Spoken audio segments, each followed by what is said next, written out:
ላይ ተሰቀለ ይላል ቅዱስ ያሬድ። ወዘተፄወ ሕዝበ በደሙ ቤዘዎ። አዎ ልጅሽ በመስቀል ላይ ተሰቀለ። ልጅሽ በመስቀል ላይ ተሰቅሎ ስጋውን ቆርሶ ደሙን አፍሶ በሲኦል ውስጥ የነበሩ ነፍሳትን በርብሮ ወደ ገነት መለሰ። ምርኮን ማርኮ ማለት ነው። አዎ ዲያብሎስ 5500 ዘመን ነፍሳትን ማርኳቸው ነበርና ከዲያብሎስ እነሆ መንጋጋ አውጥቶ ማለት ከሲኦል አውጥቶ ወደ ገነት መለሳቸው። ወልድኪ መድኃኔ ዓለም ልጅሽ የዓለም መድኃኒት የሆነው ኢየሱስ ክርስቶስ በእንጨት ላይ ተሰቅሎ በእንጨት ላይ የተሰቀለ የተረገመ ነው ተብሏልና፣ ይልቁንም ኃጢአትን እስከ ጥግ የሰራ ነው ተብሏልና፣ ይልቁንም ያጠፋ የገደለ የሰረቀ የቀጠፈ ነበርና የዓለሙን መድኃኒት ሌባ ብለው፣ የዓለሙን መድኃኒት ወንጀለኛ ብለው፣ የዓለሙን መድኃኒት ኃጢአተኛ ብለው፣ የዓለሙን መድኃኒት እነሆ አጥፍቷል ብለው ጲላጦስ ዳኛ ኢየሱስ ክርስቶስ ወንጀለኛ አድርገው ልጅሽን መስቀል ላይ ሰቀሉት። ልጅሽ መድኃኔዓለም በመስቀል ላይ ይሰቀል እንጂ እነሆ ተማርከው የነበሩ ነፍሳትን 5500 ዘመን ጻድቃንም ኃጥአንም ሊቃውንትም መነኮሳትም ደናግልም ሁሉም በአንድ ላይ ነገስታትም መሳፍንትም ነቢያትም ወደ ሲኦል ወርደው ነበርና ዲያብሎስ ባጭሩ ማርኳቸው ነበርና ምርኮን ማርኮ ወደ ገነት መለሳቸው ይለናል። ይህም የሆነበት እግዚአብሔር አዳምን ከእሳት ከውሃ ከመሬት ከነፋስ ከአራቱ ባህርያተ ሥጋ ፈጥሮ እንደገና ደግሞ ነባቢት የምትናገር ለባዊት የምታስተውል ሕያዊት ዘላለማዊ የሆነች ነፍስን አደረገለትና ሰው ሆነ። ሰው ማለት የሚያስብ የሚናገር ዘላለማዊ እነሆ ማለት ነው። ይህን አደረገና 4 መሰረታዊ ስጦታ ሰጠው። ምንድነው? ልብስ፣ ጸጋ እግዚአብሔር፣ ምግብ፣ በገነት ያሉ እጽዋት፣ ይልቁንም ደግሞ መጠለያ፣ በገነት ያሉ ዋሻዎች፣ ኦክስጅን አየር ለዘላለም በክብር የሚተነፍሰውን ሰጠው ይልና አንብሮ ውስተ ገነት በገነት በልልና በክብር አስቀመጠው። ሲያስቀምጠው ወተከለ ሰለስተ ዕፀዮት በዲበ ምድር አመ ይፈጥራ እግዚአብሔር ለምድር ይዜንዎ ለሰማይ ወይተማከረ ምስለ መላእክቲሁ ወተከለ ሰለስተ ዕፀዮት በዲበ ምድር።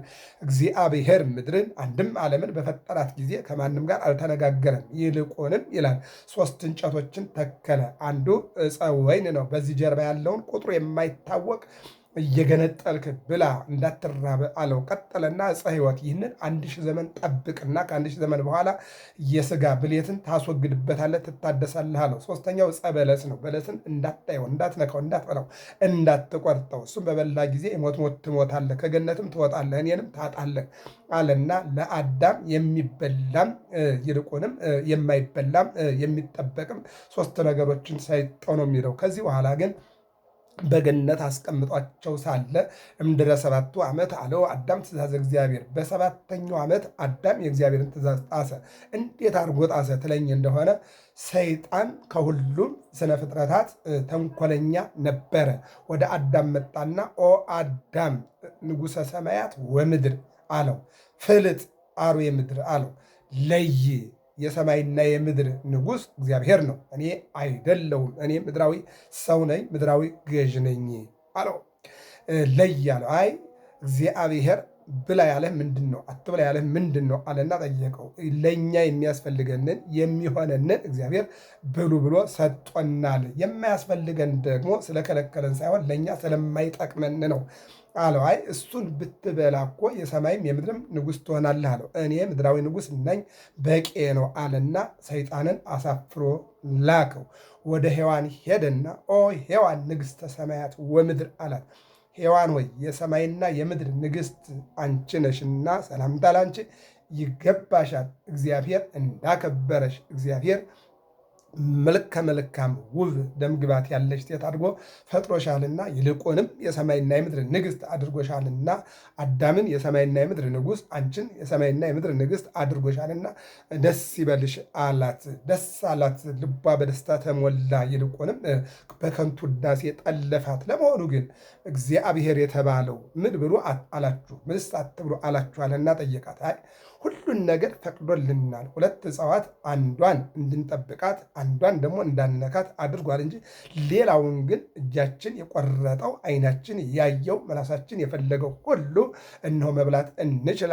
ሁሉን ነገር አምላካችን ፈጣሪያችን እግዚአብሔር አድርጎልናል አለችና ነገረችው። ይችንማ ብትበሉ አንቺም የሰማይ ንግሥት የምድር ንግሥት እሱም የሰማይ ንጉሥ የምድር ንጉሥ ይሆናል። እኔም ንግሥት ያልኩሽ ንጉሥ ያልኩሽ ይህን እንድትበሉት ብዬ ነው አለና ነገራት። ይህን ካልበላችሁ ግን ተገዥ ነው የምትሆኑት እንጂ ገዥ አትሆኑም፣ የምድር እንጂ የሰማይ አይታሰብም አላት።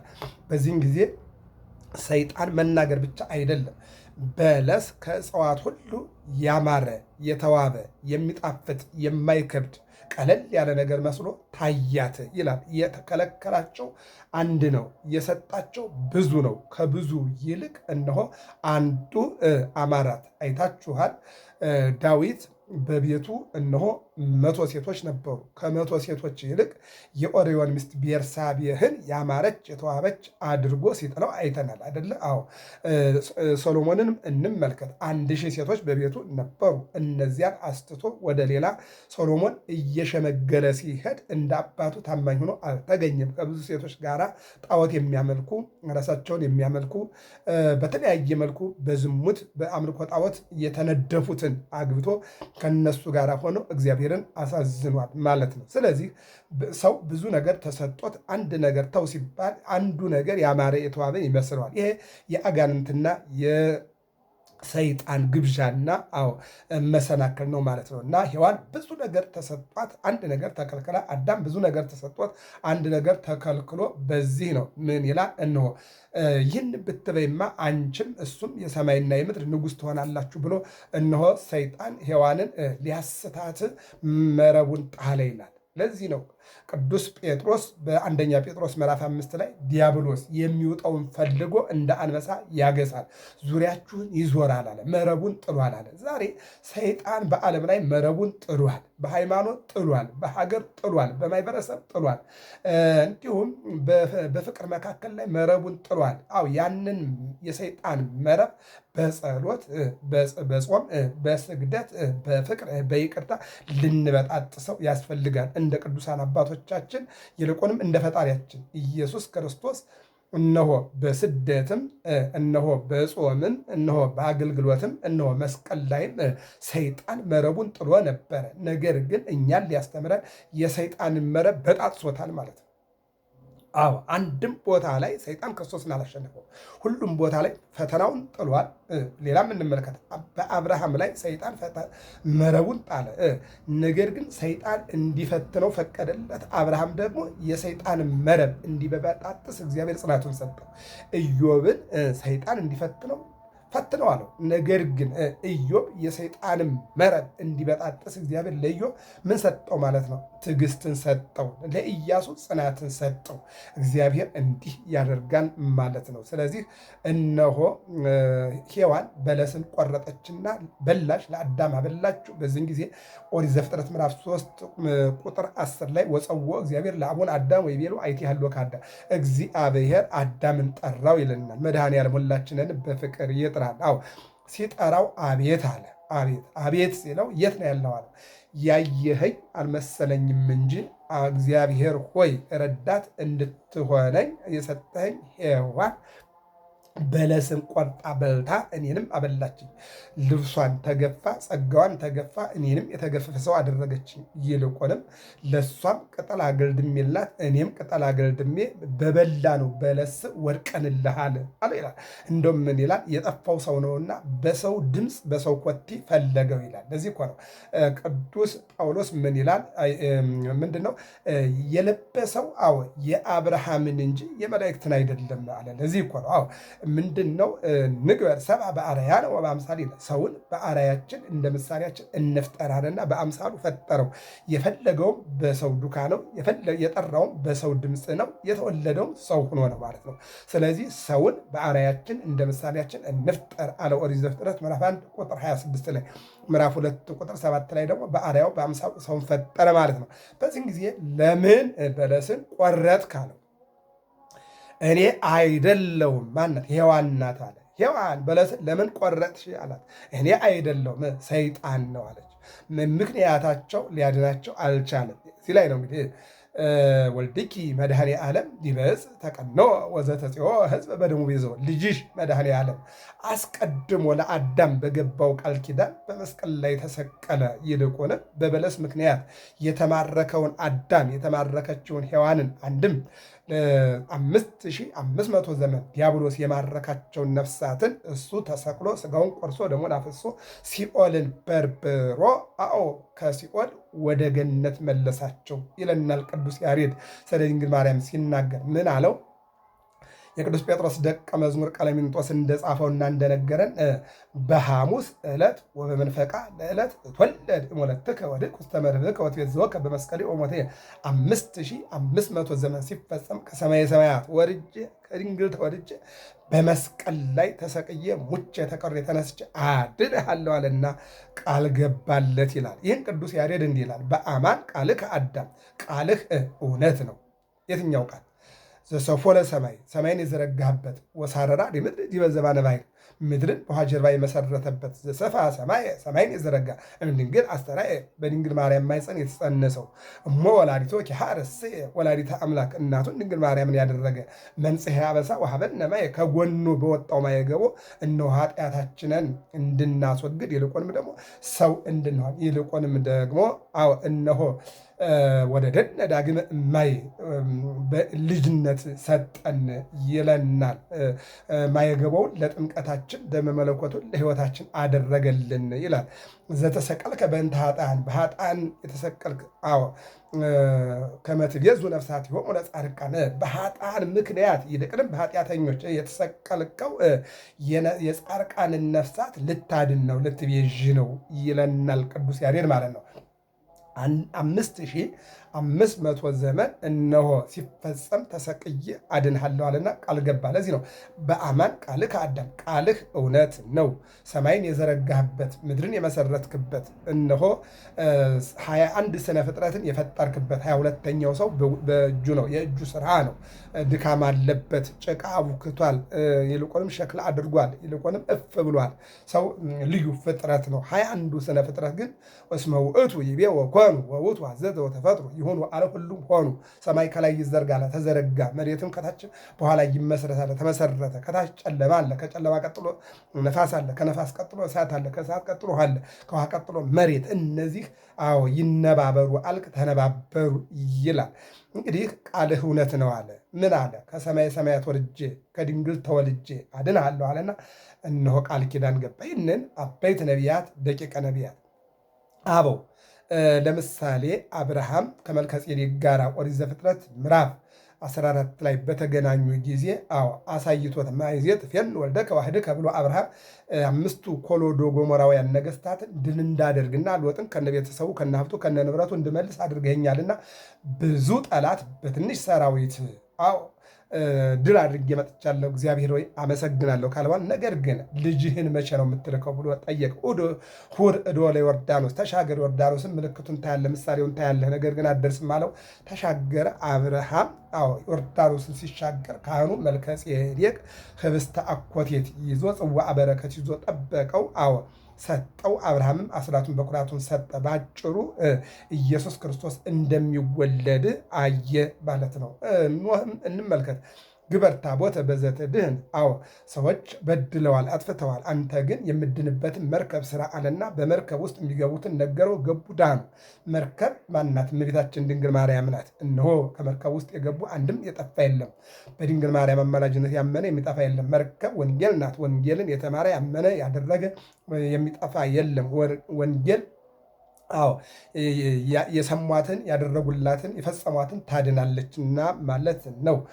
መርከብ ቤተክርስቲያን ናት። በቤተክርስቲያን ጥላ ውስጥ የሚኖሩ አይሞቱም፣ ቢሞቱም ሕያዋን ናቸው ማለት ነው። ስለዚህ ኖህም ተመልክቷል፣ እመቤታችን አይቷል ማለት ነው። በሌላው ሙሴ አየ። ማንን? ድንግል ማርያምን አይቷል። እነሆ ድንኳን ደኩኗል። ድንኳን የእመቤታችን ምሳሌ ደብተራ ኦሪት ይላታልና ማለት ነው።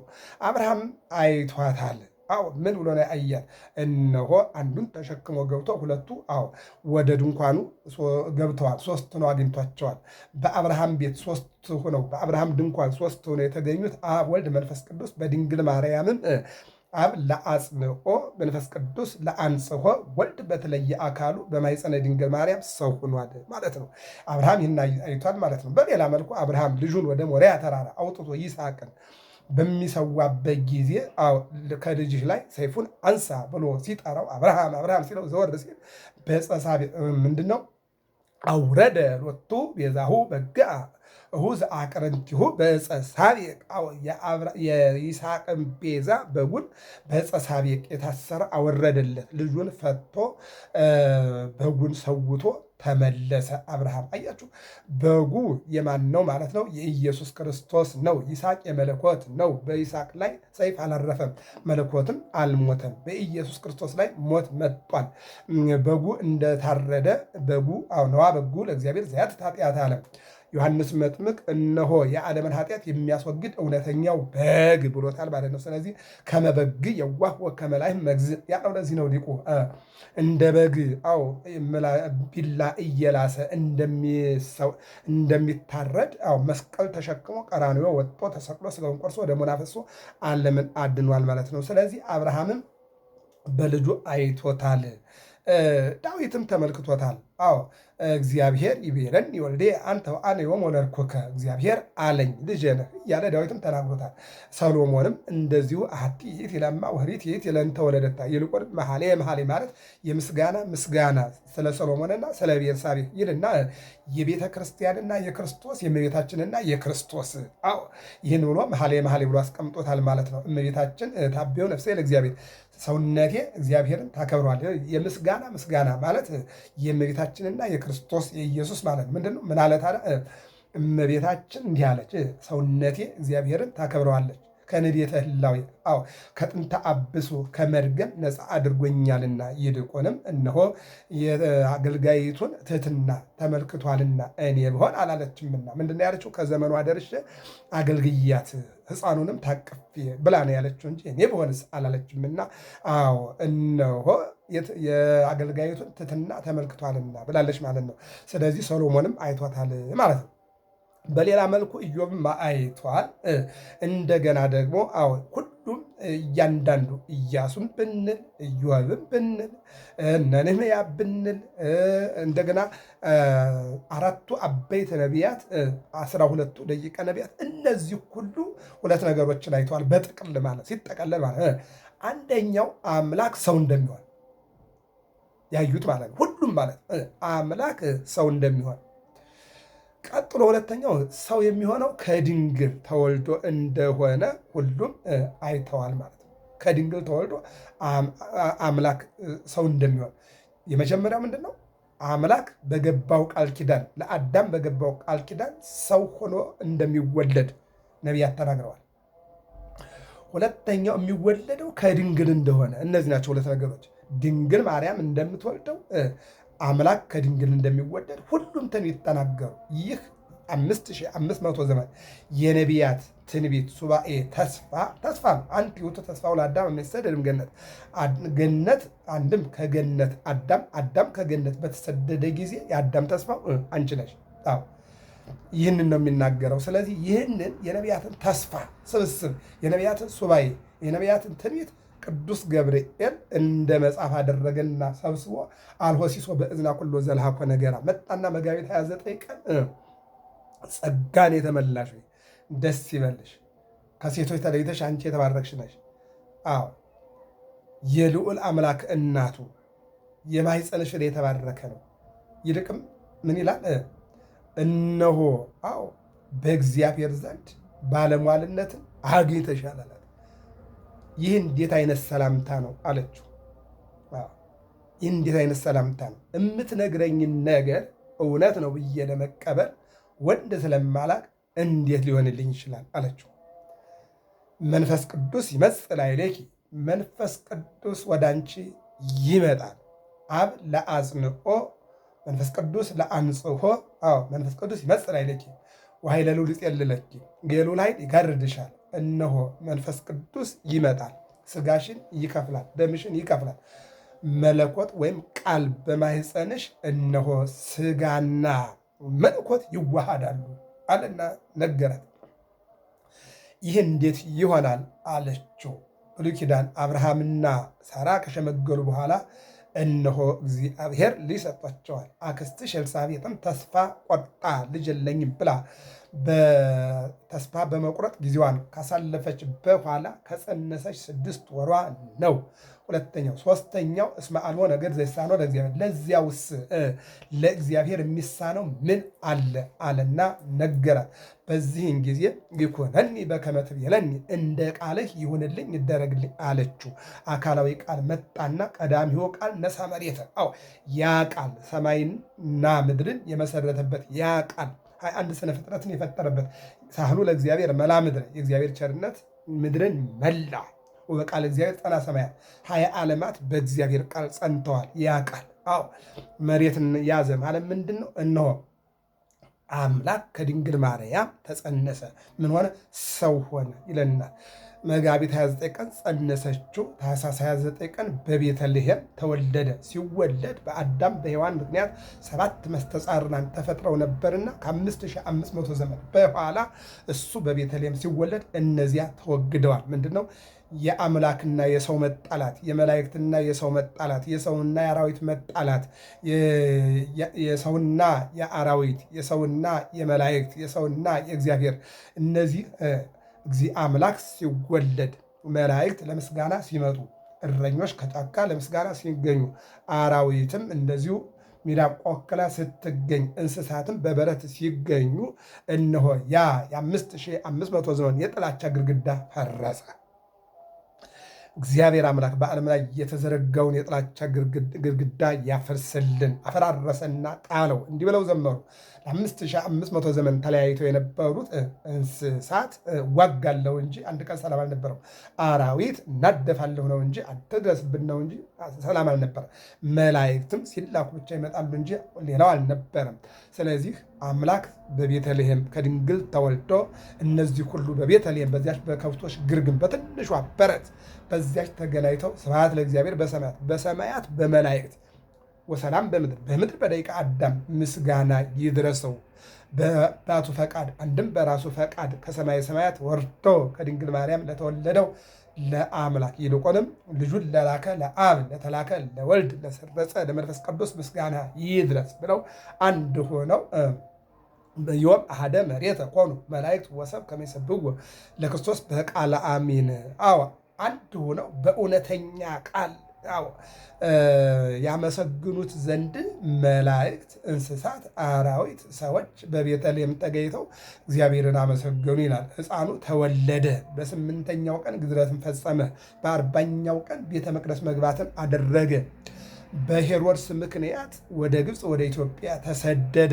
3 ዓመት ከ6 ወር የማይራበው ተርቦ የማይሰደደው ተሰዶ ድንግል ማርያም ልጇን በጀርባዋ አዝላ በደረቷ እየታቀፈች ሲርባትም ሲጠማትም ፀሐይ ሲያቃጥላትም ከልጇ ጋር እየተነጋገረች ልጇን 3 ዓመት ከ6 ወር ይዛ ተሰደደች። የስደቱ ዘመን አሳዳጁ ሄሮድስ በማቴዎስ ወንጌል ምዕራፍ 2 እንደምንመለከተው ሕፃኑን ሊገለው ነውና ቅዱስ ገብርኤል ይዘህ እናቱንና ሕፃኑን ሽሽ አለው። ይዞ ሸሸ።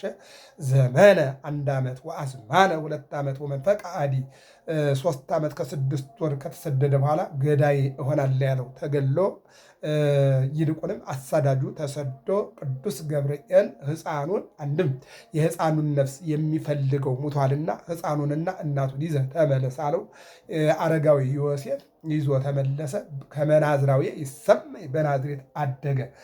በሕቅ ልቀ ይላል በየጥቂቱ አደገ። እንዘይት የዘዝ ለአዝማዲሁ ለእናቱ አንድም ለወገኖቹ እየታዘዘ ይለናል። ፈጽሞ ሕግ አስተራየ ገሃድ የሰው ልጅ ሕግን ሊፈጽም ስላልቻለ ሕግን ፈጽሞ ይለናል። ሕግ መጽሐፋዊ ግዝረት፣ ሕግ መጽሐፋዊ በ40 ቀን ወደ ቤተ መቅደስ መግባት፣ ሕግ መጽሐፋዊ አደባባይ መውጣት። ይህንን የመጽሐፍ ሕግ ጨረሰ።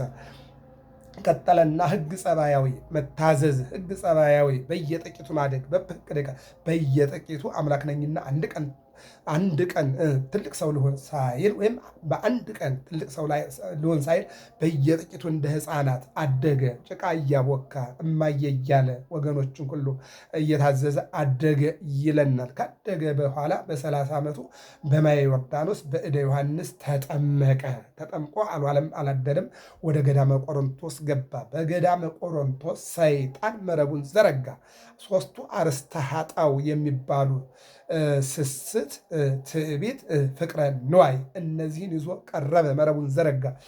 በሦስቱም እግዚአብሔር አምላክህን አትፈታተነው ተብሏል አለና ዲያብሎስን አስወገደው፣ ሴራውንም አፈራረሰበት። እሱ ግን ወጥቶ አንቺ ነሽ አንተ ነህ እየተባባሉ በአዳምና በሔዋን ስህተት ምክንያት ትዳር እንከን ገጥሞት ነበርና በዶኪማስ በቃና ዘገሊላ በሰርግ ቤት ከእናቱ ጋር ከሐዋርያት ጋር ተገኝቶ ሰርጉን ባርኮ እነሆ ጋብቻን ባረከና ወዲያውኑ ከዚህ በኋላ ሐዋርያትን እየጠራ ከትንሽ ኑሮ ከተለያየ ማህበረሰብ የማያዳላ አምላክ መሆኑን ለማሳወቅ ከፈሪሳውያንም እንዲሁም ከቀራጮችም እንዲሁም ቤተ አይሁድም በተለያየ መልኩ እያንዳንዱን እየጠራ 12 ሐዋርያትን 70 አርድእትን 36ቱ ቅዱሳት አንስትን መረጠና ባደረበት እያደሩ በዋለበት እየዋሉ የእጁን ታምራት የቃሉን ትምህርት እንዲያገኙ አደረጋቸው።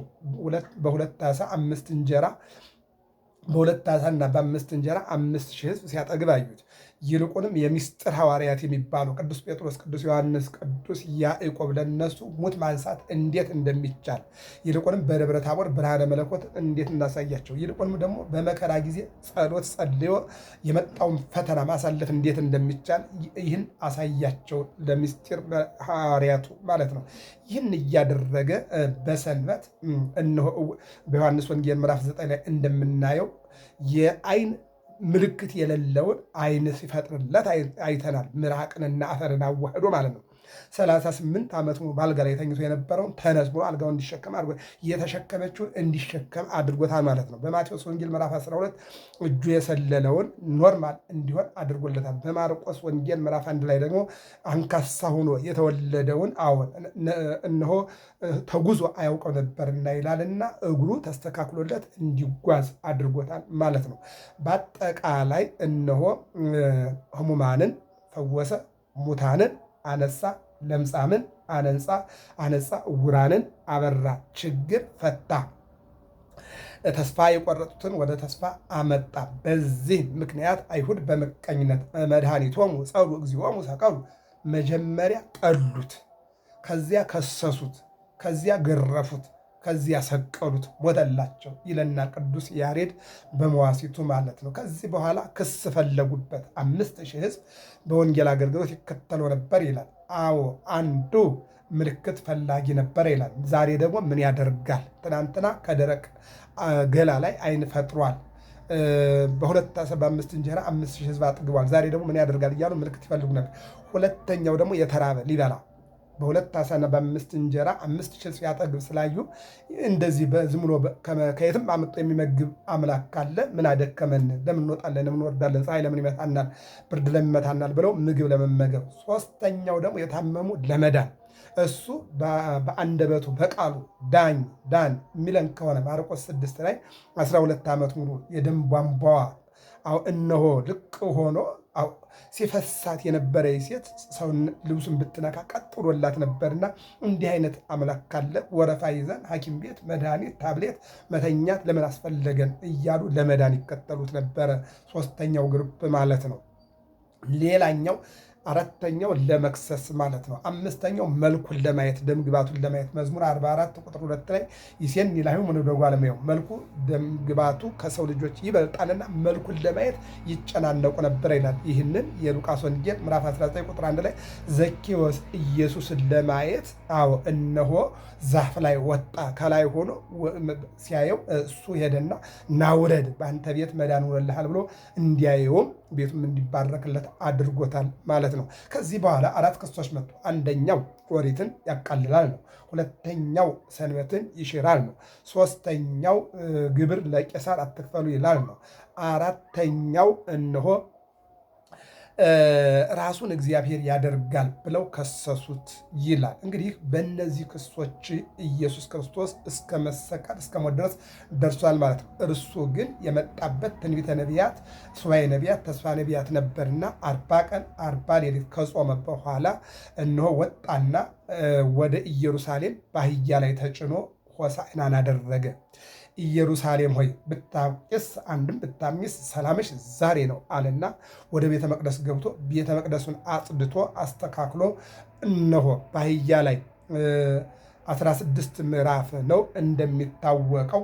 ጌታችን መድኃኒታችን ኢየሱስ በእግሩም ሄዶ በአህያዋም ሄዶ በግልገሏም ሆኖ ቤተ መቅደሱን ዞሮ ቤተ መቅደሱን አጽድቶ ከዚህ በኋላ ሆሳዕናውን አደረገና ከሰዓት በኋላ ወደ ፈተና ገባ ይለናል። ሰኞን ሕማማት እንግዲህ ስድስቱንም ቀኖች እንመልከታቸው፣ መሰረታዊ ትምህርት ስለሆነ ማለት ነው።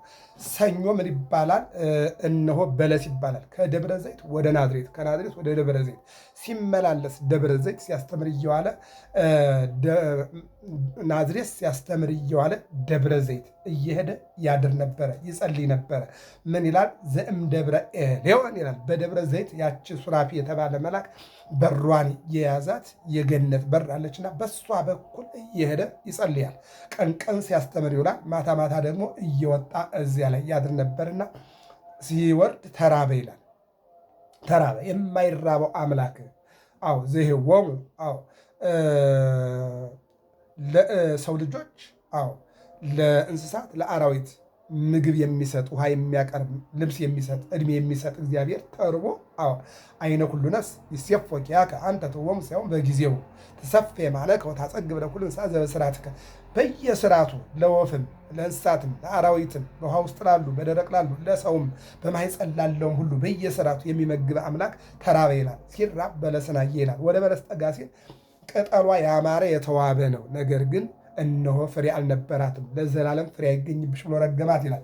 በለስ ዘይቤ ቤተ እስራኤልን ሙንቱ። በለስ ማለት እስራኤል ናቸው። እስራኤልን ቁጥራቸው በዝቶ ደምግባታቸው አምሮ አያቸው፣ ነገር ግን ስራ አልነበራቸው፣ ጣዖት ያመልኩ ነበረ እና ምን ይለና እነሆ ረገመ የሚለው በአንጻረ በለስ ረገማ ለኃጢአት። አሁን የበለስ ጉዳይ አይደለም። የአዳምና የእስራኤልን ጉዳይ አይደለም። አዳምን ያሳተው እስራኤልን ጣዖት እንዲያመልኩ ያደረገ ምንድነው? እግዚኦሙ ሰቀሉ መድኃኒቶሙ ጸኑ፣ መድኃኒታቸውን እንዲጠሩ ጌታቸውን እንዲሰቅሉ ያደረጋቸው ሰይጣን ነው። ምንድን ነው? ምኞት ኃጢአትን ይወልዳል፣ ኃጢአት ሞትን ይወልዳል። በምኞት ተቃጠሉ፣ ወደ ኃጢአት ውስጥ ገቡ፣ ሞትን ገንዘብ አደረጉ ይለናል። በዚህን ጊዜ ነው እንግዲህ በበለስ ምንድን ነው? ለዘላለም ፍሬ አይገኝብሽ ማለት ሰይጣንን ነው፣ ይልቁንም ኃጢአትን ነው። በአንጻረ በለስ ረገማ ለኃጢአት፣ በበለስ አንጻር ኃጢአትን ረገመ ይላል። ለምሳሌ በማቴዎስ ወንጌል ምዕራፍ 16 ላይ ጴጥሮስን አይሁንብህ አይደረግብህ ሲለው የመጣበትን ዓላማ መሰናክል ሊሆን በጴጥሮስ ጀርባ ሰይጣን መጥቶ ነበርና ካጠገቤ ሂድ አንተ ሰይጣን ብሏል። አሁን በጴጥሮስ የሰደበው ማለት ነው ዲያብሎስን ነው፣ ሰይጣን ነው፣ ጋኔንን ነው እንጂ ጴጥሮስን አይደለም። አትሳደብ እያለ የሚሳደብ አምላክ የለንም። እኛ ግን ምንድነው በጴጥሮስ ላይ የመጣውን ሰይጣንን ምን አለው? ሂድ ሁንም እኔ ከአጠገቤ ሂድ አንተ ሰይጣን አለና ዲያብሎስን ነው ያሳፈረው ማለት ነው። እናንተም ዲያብሎስን ምን ለዚህ ነው ቅዱስ ያዕቆብ ምን አለ? ኦሆ በሉ ወደ እግዚአብሔርን እሺ በሉት፣ ዲያብሎስን ተቃውሙት እምቢ በሉት አለ። ይሄ ነው እኔ አለ ክርስቶስ ሰይጣን እንዳልኩት እናንተም ዲያብሎስን ዲያብሎስ ብላችሁ ካጠገባችሁ ተቃውሙት ሲለን ሲያስተምረን ነው ማለት ነው።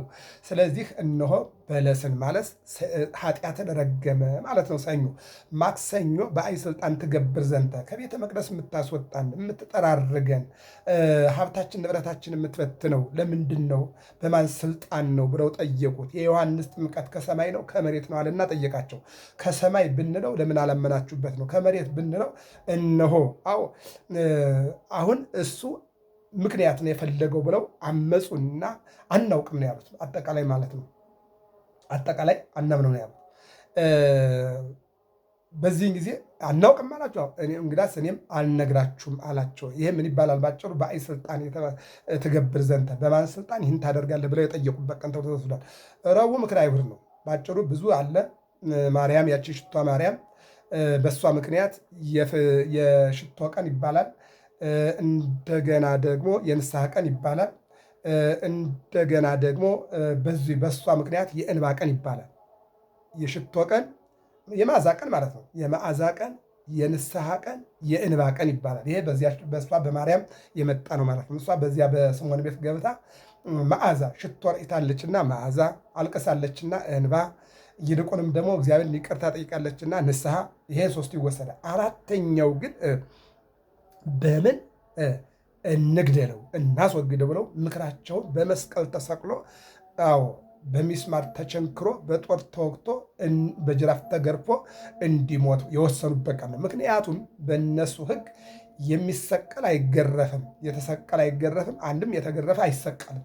በሱ ላይ ግን የወንጀል ወንጀል መጀመሪያ ይታሰራሉ፣ ከዚያ ይጎተታሉ፣ ከዚያ ይገረፋሉ፣ ከዚያ ይሰቀላሉ፣ ከዚያ ይቸንከራሉና ሁሉንም ነገር የቀረ ሁሉም አይቀርም በሱ ላይ ያሉና ወሰኑ ነው። አሁን ይህን እንግዲህ ሐሙስ ደግሞ ይሄ ረቡዕ ነው የሆነው። ሐሙስ ደግሞ ምን ይለናል ጌታ ይላል። ሐሙስ ማታ በአንድ ሰዓት የሐዋርያትን እግር አጠበ። ሐፀበ እግረ አርዳኢሁ የሐዋርያትን እግር አጠበ ይላል። መቼ? ሐሙስ ማታ የሐዋርያትን እግር አጠበ ይለናል። በዚያ ሰዓት ረፈቀ ምስሌሆሙ በድራር ዘዲበ ኪሩቤል ይነብር በኪሩቤል ጀርባ። አንድም በድንግል ማርያም ማኅፀን 9 ወር ከ5 ቀን የተጸነሰ ይልቁንም ኪሩቤል የሚሸከሙት እግዚአብሔር ከእነሱ ጋር ተቀመጠ ይልና እራትን አበላቸው። ምንድን ነው መጀመሪያ በልተውት የነበረው ወደ ብሉይ ኪዳን አደረገና አሁን ላይ የቀረበውን ህብስት ከ13 አደረገና ነገ በቀራንዮ የሚቆረሰው ሥጋዬ ነገ በቀራንዮ የሚፈሰው ደሜ ይህ ነውና ለኃጢአት ስርየት ይሁንላችሁ ብሎ መጀመሪያ እሱ ቀመሰና ከዚያ መጀመሪያ አጠባቸው፣ አጠመቃቸው ማለት ነው። ከዚያ ቀጠለና ሥጋውና ደሙን ሰጣቸው። ልጅነትን አገኙ ማለት ነው። ነገ የሚቆረሰው ሥጋዬ የሚፈሰው ደሜ ይህ ነው አለና አማናዊ አድርጎ ሰጣቸው ይለናል። 3 ሰዓት ላይ ስለ መንፈስ ቅዱስ አስተማረ። መንፈስ ቅዱስ እንደሚመጣና መንፈስ ቅዱስ ምስጢር እንደሚገልጥላቸው ፈሪዎች፣ ደፋር፣ ተጠራጣሪዎች አማኝ፣ ተስፋ ቆረጡ ተስፋ ያላቸው እንዲሆኑ፣ ጉልበት የሌላቸው ጉልበታም እንደሚሆኑ፣ አሸናፊዎች ድል አድራጊዎች እንዲሆኑ የሚያደርግ መንፈስ ቅዱስ እንደሚላክላቸው ነገራቸው። ያለ በ4 ሰዓት ስለ ሐዋርያት አስተማረ። እረኛውን እመታለሁኝ እናንተ ሁላችሁም ትሰናከላላችሁ አለና ተናገረ ይላል። ስለነሱ ሁላችሁም በመከራ ጊዜ አትጸሩ። መከራ ዱላ ፈርታችሁ ጅራፍ ፈርታችሁ ትሸሻላችሁ፣ ትበተናላችኋል። ይህን ሲል ለመይክህዱ ከኩሎም አንሰ ይክህደከ፣ ሁሉም ቢበተኑ፣ ሁሉም ቢከዱ፣ ሁሉም ቢሮጡ እኔ ግን ከአንተ አልለይም፣ ሞት እንኳን ቢሆን ከአንተ ጋር እሞታለሁ ብሎ ቅዱስ ጴጥሮስ ተናገረ። በዚህን ጊዜ ያረሳል። ልብ አድርጉ። ጌታ ምን አለው? አንተማ አንተስ 60 ጊዜ ትክደን ይዘነበለይን ቁዶሮ ዶሮ ሳይጮህ ስንት ጊዜ? 3 ጊዜ ትክደኛለህ አለው ይለናል።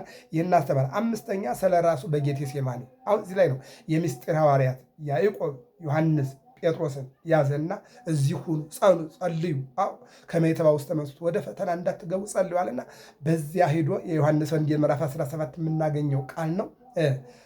አንድ ከይሁዳ በስተቀር የታጎለ የለም፣ ሁሉንም ጠብቄያለሁ፣ ሁሉንም ሰላም አድርጌያለሁ፣ ሁሉንም ሰብስቤያለሁ እያለ ጸለየ። ጸሎቱን 5 ሰዓት ላይ ጸለየ ይለናል። ከነዚህም በኋላ ከሌሊቱ 6 ሰዓት አይሁድ የዮሐንስ ወንጌል ምዕራፍ 8 ላይ ምን ይላል? ከሌሊቱ 6 ሰዓት ላይ ይሁዳ አስቀድሞ ተነጋግሮ 30 ብር ተቀብሎ መልኩ ዮሐንስን ይመስላል፣ እሱን ያዝን ብለን ዮሐንስን ብንይዘው ቢያመልጠን እያሉ ነበርና እኔ አሳይዛችኋለሁ፣ ማስይዛችሁም በምልክት ነው። መምህር ወይ ሰላምታ ላንተ ይገባሃል ብለን ለመምህር ተማሪ ደቀ መዝሙር በሚሰጥበት ምልክት ሂጄ ሰላም ስለው ያዙታልና ምልክት ሰጥቶ ይዟቸው ሄደ። ምንድን ነው የሚለው? ከመሰራቂ መጻእክሙ ተሐዙኒ በመጥባሕት ይላል። የዮሐንስ ወንጌል ምዕራፍ 8 ላይ ምንድን ነው የሚለው? እነሆ ተሰብስበው መጠው ኢየሱስን እንፈልጋለን አሉት። እኔ ነኝ ሲላቸው ወደኋላ እንደዚህ ወደቁ ይላል። ሌባና ወንበዴ እንዳያችሁ በሰይፍ በዱላ በጎራዴ በጅራፍ ልትይዙ የመጣችሁን አለና ፊቱ ቢያሳያቸው ወደቁ። በኋላ ግን ሰዓቱ ደርሷልና ኑ ያዙኛልና ራሱን አሳልፎ ሰጣቸው። ከዚህ በኋላ አስረው ወደ ሐና እና ወደ ቀያፋ ሊቀ ካህናቱ ሐና ወይም ቀያፋ እነሆ ወደ እነሱ ወሰዱት ይላል። ምን ብለው? እጁን አስረው እግሩን አስረው ወደ ሐና ወደ ቀያፋ እንዲሰቀል እንዲሞት እንዲወገድ ወደ ወሰኑበትና ወደ መከሩበት ሰዎች ወሰዱት ይላል። ሌሊቱም ሙሉ ሲጫወቱበት አድረዋል። እንደውም ምን ይባላል? ገበጥዮሽ ጨዋታ እየተጫወቱ 39 ሲደርስ 40 ነበር ግርፋቱና 39 ሲደርስ ስንት ነው? እንደገና 39 እንደገና 39 እያሉ እየገረፉ 6666 ግርፋት ገርፈውታል። ራሱን በበትር ቀጥቅጠውታል። ፊቱን ተነበይ ለነ ተናገር እያሉ ያንን ውበት የሰው ልጆች ለማየት ግብፃውያን እሱን ለማየት ይጨናነቁ ነበር ይላል። እና በደም ግባቱ ተስበው አብረው ተከታይ የሆኑ ብዙዎች ናቸውና ያንን ሰውነት በጥፊ ይመቱት ነበር ይላል። ከዚህ በኋላ ይላል እንዲህ አለ ይላል አስተምራለሁ እያልክ በስውር ተከታዮቻችን የምታስኮበልን አንተ ማነ እያለ ሐና እያለ ቀያፋ ይናገረው ነበር ይላል። እሱ ግን ለሚጠይቁት ጥያቄ አንድም ነገር አልመለሰላቸውም ይለናል። የሚገርመው ነገር ጌታም ከአፉ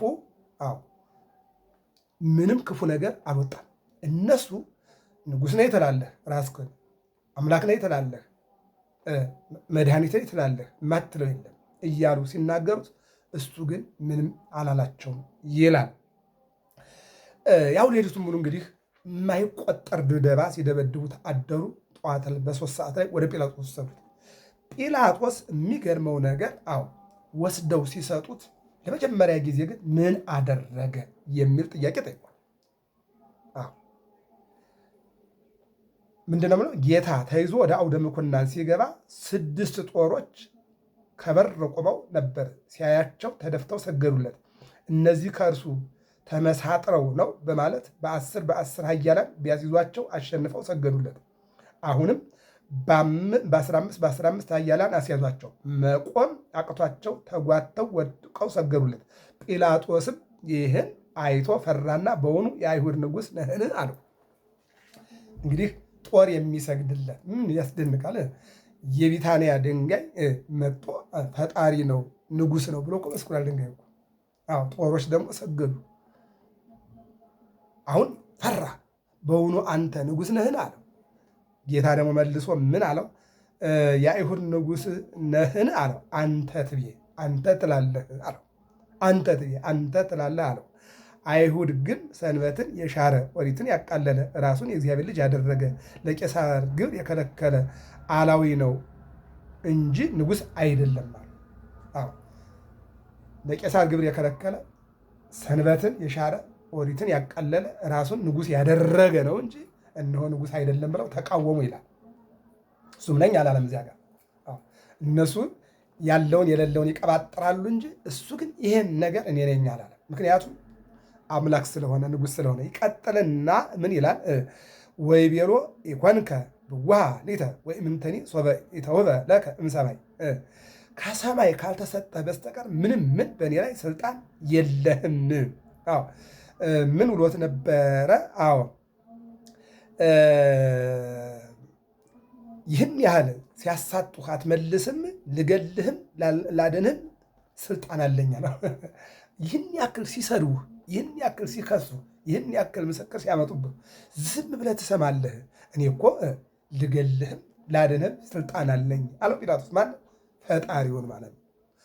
ከላይ ስልጣን ካልተሰጠ በስተቀር እኔን መግደል አትችልም፣ ስልጣን ካልተሰጠ አትችልም አለው ይለናል። ከዚህ በኋላ የሚገርመው ነገር ጲላጦስ እነሆ መረመርኩት፣ አየሁት፣ ያገኘሁበት የለም ብሎ ቢላቸው እሺ እስረኛ ፈታላችኋለሁ፣ በርባንን ልፍታ ወይስ ደግሞ እሱን ልፍታ ብሎ ጥያቄ ጠየቃቸው ይላል። በርባንን ፍታው፣ ኢየሱስንስ ምን ላድርገው አላቸው። ስቀለው ስቀለው ስቀለው እያሉ ጮሁ ይላል። እኔ ያገኘሁበት በደል የለም፣ ያገኘሁበት በደል የለም፣ እናንተ ግን እንደ ወጋችሁ አድርጓልና እንደ እሪያ የምትባል አውሬ ያለች ከውሃው ትወጣና ጭቃ ላይ ትንከባለላለች። እጁን ታጠበ ከደሙ ንጹሕ ነኝ ብሎ ማለት ነው። እንዴ አሳልፎ ሰጥቶ ግረፉት ግደሉት ብሎ ከደሙ ንጹሕ ነኝ ብሎ መታጠብ እንዴት ሊሆን ይችላል?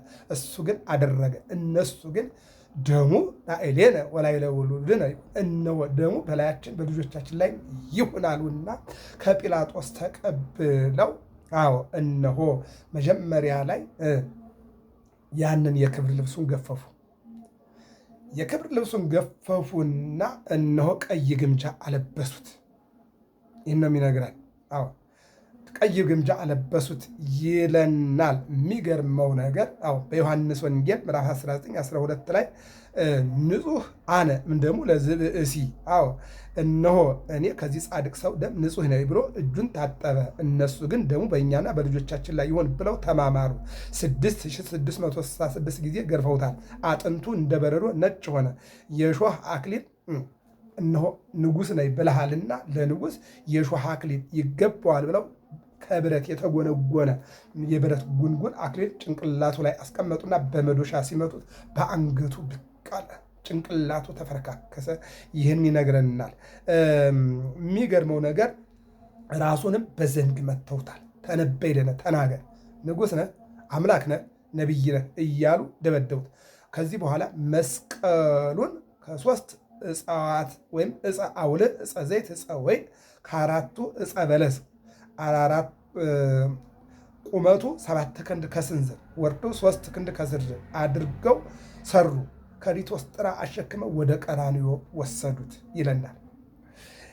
ይልና በኋላ በ6 ሰዓት ቀራንዮ ላይ በተሸከመው መስቀል ላይ ሰቀሉት። ልብ አድርጉ። ቀራንዮ ላይ በተሰቀለው መስቀል ምን አድርጉ? ሰቀሉት። ማን? ኢየሱስ። ለዚህ ነው ወልድኪ መድኃኔ ዓለም ዲበዝ ተቀኖ ወዘተጽዮ ሕዝበ በደሙ ቤዘወ ልጅሽ መድኃኔ ዓለም ምን አለ? ተሰቀለ። ስጋውን ቆርሶ ደሙን አፍስሶ ምርኮን ማርኮ ነፍሳትን ከሲኦል አውጥቶ ወደ ገነት መለሰ። እንጠቅም 6 ሰዓት ላይ እነሆ መስቀል ላይ አወጡና በ5 ሚስማር ሳዶር፣ አላዶር፣ ዳና፣ ታዴራ፣ ሮዳስ 5ቱ ቅንዋት መስቀል ይባላሉ። የፌሮ ቁርጥራጭ ነው። ግንባሩን ሲመቱት ግምስ ይላል፣ ይፈረክዛል። ደረቱን ሲመቱት ሰንጠቅጠቅ ይላል። እጆቹን ሲመቱት ብትን ብትን። አዳምን የሰሩ እጆች በፌሮ ተበጣጠሱ። አዳምን ፍለጋ የወረዱ እግሮች እኛን ለማዳን ግብፅ ለግብፅ ኢትዮጵያ ለኢትዮጵያ የተንከራተቱ እኛን ለመባረክ የተንከራተቱ እግሮች ብትን ብትን ብትን አሉ። ብትን አሉ። ከዚያ ቀጠለና ለንጊኖስ የሚባል ሐራዊ ደግሞ መጣና አንድ አይና ነው ይላል። መጦ ምን አደረገው? ጎኑን ወጋው። ከጎኑ ሰው ሲወጋ ደም ነው የሚፈሰው። እሱ ግን አንዱ ሸንዳ ደም፣ አንዱ ደግሞ ውሃ ሆኖ እነሆ ፈሰሰ ከጎኑ ይላል። ፈሰሰ ከጎኑ። በዚህን ጊዜ ቅዱስ ዑራኤል መጣና በወርቅ ጽዋ ተቀብሎ ወደ ዓለም ምን አለ? ወደ ዓለም ረጨው ይለናል። ዛሬ በዓለም ላይ እንደ ኢትዮጵያ ኦርቶዶክስ ተዋሕዶ ቤተክርስቲያን አብያተ ክርስቲያናት የሚሰሩት ቅዱስ ዑራኤል በወርቅ ጽዋ ተቀብሎ ወደ ዓለም የረጨው ደም ያረፈበት ቦታ ላይ ነው ብላ ቤተክርስቲያን ታስተምራለች። እንግዲህ ጎኑን የወጋው ይገርማል። ለውሃቤ ዝናብ ማየከልዎ አሞተ ወከርቤ ያስተይጎ ይላል። ጎኑን የወጋው ያለንጊኖስ የሚባለ ሰው አንድ አይና ነበረ ይላል። ደሙ ሲፈናጠር አይኑ አንድ አይናው ምን ሆነ ማለት ነው? 2 አይና ሆነ፣ አይኑ ወራለት ይላል። ከዚህ በኋላ በክርስቶስ አመነ ይላል። አያችሁ? ያ ቅዱስ ዑራኤልም ያዘና ወደ ዓለም ረጨው፣ ዓለምም ተቀደሰ። 5500 ዘመን በጣዖትና በላም በጊደር በጥጃ ደም ረክሶ የነበረው ዓለም በክርስቶስ ደም ተቀደሰ፣ ወይም ደግሞ ነፃ ወጣ፣ ወይም ደግሞ ሰላሙን አገኘ ይለናል። ከዚህ በኋላ ምንድን ነው የሚለው? ውሃ ጠማኝ አለና ጠየቃቸው። ውሃ ከልክለው ሆምጣጤ አጠጡት።